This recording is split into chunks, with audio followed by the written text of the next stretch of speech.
जय माता दी, जय श्री राम। पितर देवता की जय।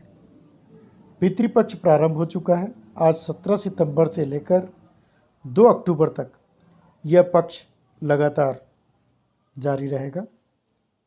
आइए हम जानते हैं कि किस तिथि में किनको श्राद्ध तर्पण किया जाता है।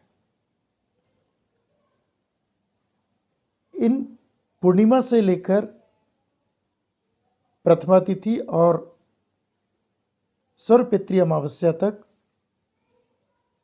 इन सभी 16 तिथियों में श्राद्ध तर्पण का क्या महत्व है, इसके बारे में भी आपको हम जानकारी देंगे। सबसे पहले आपको बता दूं कि मनुष्य के जन्म के पश्चात 3 प्रकार के ऋण बताए गए हैं, जिसमें पहला होता है देव ऋण, दूसरा होता है ऋषि ऋण और तीसरा होता है पितृ ऋण। यह जो पितृ ऋण है, इससे मुक्ति पाने के लिए पूरे वर्ष भर में यह 16 दिन का जो समय होता है, यह बहुत ही महत्वपूर्ण है। इसलिए इन 16 दिनों में पूरी तन्मयता से, श्रद्धा भाव से अपने पितरों की सेवा में लग जाएं, क्योंकि हमारे पितर, हमारे पूर्वज इन 16 दिनों में हमारे समीप रहते हैं, हमारे आसपास रहते हैं, इस धरती पर रहते हैं, मृत्यु लोक में रहते हैं और हमारी परिवार की, हमारे कुटुंब की स्थिति परिस्थिति की जानकारी लेने और अपना आशीर्वाद प्रदान करने हमारे बीच आते हैं। यदि उनकी हम सेवा भली भांति करें तो वे तृप्त होते हैं और उनका आशीर्वाद हमें पूरे जीवन भर मिलता रहता है। तो आइए जानते हैं कि कौन सी तिथि में कौन से कार्य किए जाएं। वैसे आपको बता दूं कि जब भी हम पितृ तर्पण करते हैं, उसमें शुद्ध अंतर्मन से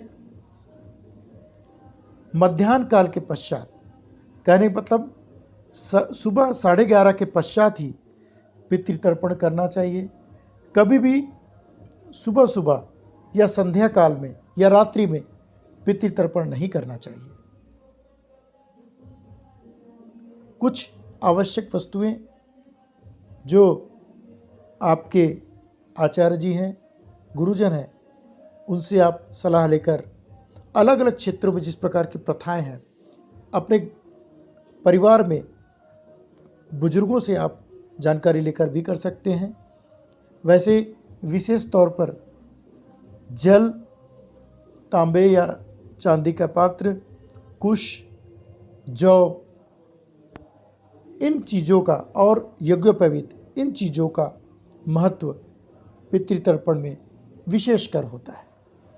आइए हम जानते हैं कि पूर्णिमा तिथि में किन लोगों का श्राद्ध किया जाता है। पूर्णिमा तिथि में उन स्वर्गवासी लोगों का श्राद्ध किया जाता है जिनका स्वर्गवास किसी भी माह के पूर्णिमा तिथि को हुआ है। कहने का मतलब परिवार में अगर किसी की मृत्यु किसी भी माह की पूर्णिमा तिथि को हुई है, तो उनका श्राद्ध जो है पूर्णिमा तिथि मतलब आज के दिवस में किया जाएगा। कल 18 तारीख को प्रथमा तिथि है। प्रथमा तिथि में उनका श्राद्ध किया जाएगा, उन स्वर्गवासी व्यक्तियों का श्राद्ध किया जाएगा जिनका देहावसान किसी भी माह की शुक्ल पक्ष या कृष्ण पक्ष की प्रथमा तिथि को हुआ है। और प्रथमा तिथि के दिन श्राद्ध करने से व्यक्ति को हर प्रकार की ऐश्वर्य की प्राप्ति होती है, बुद्धि, बल, आयु की प्राप्ति होती है और पुत्र धन की प्राप्ति होती है। विशेष महत्व है प्रथमा तिथि का और पितर देवता बहुत ही प्रसन्न होते हैं, क्योंकि उनका आगमन हुआ रहता है। इसलिए विशेष तौर पर इसे ध्यानपूर्वक, श्रद्धा भाव से निष्पादित किया जाए, प्रथमा तिथि की जो श्राद्ध है। द्वितीया तिथि 19 अक्टूबर को पड़ रही है। 18 अक्टूबर प्रथमा तिथि, 19 अक्टूबर द्वितीय तिथि। द्वितीय तिथि में उन लोगों का श्राद्ध तर्पण किया जाएगा जिनका देहावसान किसी भी माह की शुक्ल पक्ष या कृष्ण पक्ष की द्वितीय तिथि को हुआ है। और इस दिन श्राद्ध करने से सब प्रकार की समृद्धि, धन धान्य की प्राप्ति होती है। पितर देवता प्रसन्न होते हैं और सुख साधन अपार प्राप्त होता है। तृतीया तिथि 20 सितंबर को पड़ रही है और 20 सितंबर को उन लोगों का श्राद्ध किया जाएगा जिनका स्वर्गवास किसी भी माह की शुक्ल पक्ष या कृष्ण पक्ष की तृतीया तिथि को हुआ है। इस दिन श्राद्ध करने से पितर देवता प्रसन्न होते हैं और किसी भी प्रकार के शत्रु हो या किसी प्रकार का रोग हो उनसे छुटकारा मिलता है, समस्त कष्टों से निजात मिलता है। पितर देवता की अपार कृपा बनी रहती है। चतुर्थी जो श्राद्ध होगा वह 21 सितंबर को किया जाएगा। चतुर्थी तिथि में उन लोगों का श्राद्ध किया जाएगा जिनका स्वर्गवास किसी भी माह की कृष्ण पक्ष या शुक्ल पक्ष की चतुर्थी तिथि को हुआ है। और इस दिन श्राद्ध करने से व्यक्ति को शत्रुओं से निजात मिलता है, घर में सुख शांति समृद्धि बनी रहती है और ऐश्वर्य की प्राप्ति होती है। पितर देवता प्रसन्न होते हैं। पंचमी तिथि का श्राद्ध 22 सितंबर को किया जाएगा। पंचमी तिथि को उनका श्राद्ध किया जाएगा जिनका स्वर्गवास किसी भी माह के शुक्ल पक्ष या कृष्ण पक्ष की पंचमी तिथि को हुआ है। और पंचमी तिथि का विशेष महत्व इसलिए भी है क्योंकि अगर परिवार में किसी भी अविवाहित की मृत्यु हुई है उनका भी श्राद्ध पंचमी तिथि को किया जाता है। कहने का मतलब परिवार में कोई किसी का विवाह नहीं हुआ है और उसकी मृत्यु हो जाती है तो ऐसे व्यक्तियों का श्राद्ध भी पंचमी तिथि को किया जाता है। इसलिए पंचमी तिथि का बड़ा ही महत्व है और इस दिन श्राद्ध करने से उत्तम लक्ष्मी की प्राप्ति होती है और ज्ञान की प्राप्ति होती है, संतान सुख मिलता है। अब आते हैं हम षष्ठी तिथि। षष्ठी तिथि का श्राद्ध जो है 23 सितंबर को किया जाएगा। इस दिन उन लोगों का श्राद्ध किया जाएगा जिनका स्वर्गवास किसी भी माह की शुक्ल पक्ष या कृष्ण पक्ष की षष्ठी तिथि को हुआ है। और षष्ठी तिथि का श्राद्ध करने से मान सम्मान की प्राप्ति होती है, शत्रुओं पर विजय मिलता है, पितृदेवता प्रसन्न होते हैं। आपको बता दूं कि सप्तमी तिथि का भी श्राद्ध जो है 23 सितंबर को यह किया जाएगा और 23 सितंबर को षष्ठी और सप्तमी, कहने का मतलब दोनों ही तिथियों का श्राद्ध 23 सितंबर को होगा। मैं इसे दोबारा इसलिए दोहराया जिससे कि आपको त्रुटि ना हो। सप्तमी तिथि को उन लोगों का श्राद्ध किया जाता है जिनका स्वर्गवास किसी भी माह के शुक्ल पक्ष या कृष्ण पक्ष की सप्तमी तिथि को हुआ है। और सप्तमी तिथि भी षष्ठी तिथि के साथ साथ ही 23 सितंबर को ही पड़ रही है, इसलिए षष्ठी और सप्तमी दोनों ही तिथि का श्राद्ध जो है 23 सितंबर को किया जाएगा। इस दिन श्राद्ध करने से व्यक्ति को महान ऐश्वर्य की प्राप्ति होती है, प्रसिद्धि प्राप्त होती है और विजय श्री मिलती है हर क्षेत्र में। पितर देवता की कृपा बनी रहती है। अष्टमी तिथि का श्राद्ध जो है 24 सितंबर को किया जाएगा। इस दिन उन लोगों का श्राद्ध किया जाता है जिनका स्वर्गवास किसी भी माह की शुक्ल पक्ष या कृष्ण पक्ष की अष्टमी तिथि को हुआ है। तो इस दिन श्राद्ध करने से सुख शांति समृद्धि प्राप्त होती है, पितर देवता प्रसन्न होते हैं और किसी भी प्रकार की जो बाधा होती है उसको दूर करने में सफलता मिलती है, सारी बाधाएं दूर हो जाती है अष्टमी तिथि के श्राद्ध से। अष्टमी तिथि का श्राद्ध 24 सितंबर को किया जाएगा। नौमी तिथि का श्राद्ध जो है 25 सितंबर को किया जाएगा। नौमी तिथि का अपना एक अलग महत्व है। नौमी तिथि का श्राद्ध उन लोगों के लिए किया जाएगा जिनका स्वर्गवास किसी भी माह की शुक्ल पक्ष या कृष्ण पक्ष की नौमी तिथि को हुआ है। इसके साथ ही साथ नौमी तिथि को जो है सौभाग्यशाली स्त्रियों का भी जिनका निधन हो गया है, ऐसी सौभाग्यशाली स्त्री जिनका निधन हो गया है उनका भी श्राद्ध किया जाता है। साथ ही इसे मातृनवमी भी कहते हैं, चूँकि माताओं का भी श्राद्ध जो है इस विशेष नवमी तिथि को किया जाता है, तो मातृनवमी भी कहा जाता है। और सौभाग्यवती स्त्रियों का भी श्राद्ध जो है इस तिथि में किया जाता है, जो कि 25 सितंबर को किया जाएगा। बहुत ही महत्वपूर्ण तिथि है, नवमी तिथि, आप विशेष कर ध्यान रखिएगा। इस दिन श्राद्ध करने से व्यक्ति को ऐश्वर्य की प्राप्ति होती है, संतान सुख मिलता है और घर में हमेशा सुख शांति बनी रहती है, मनचाहा दाम्पत्य सुख भी मिलता है।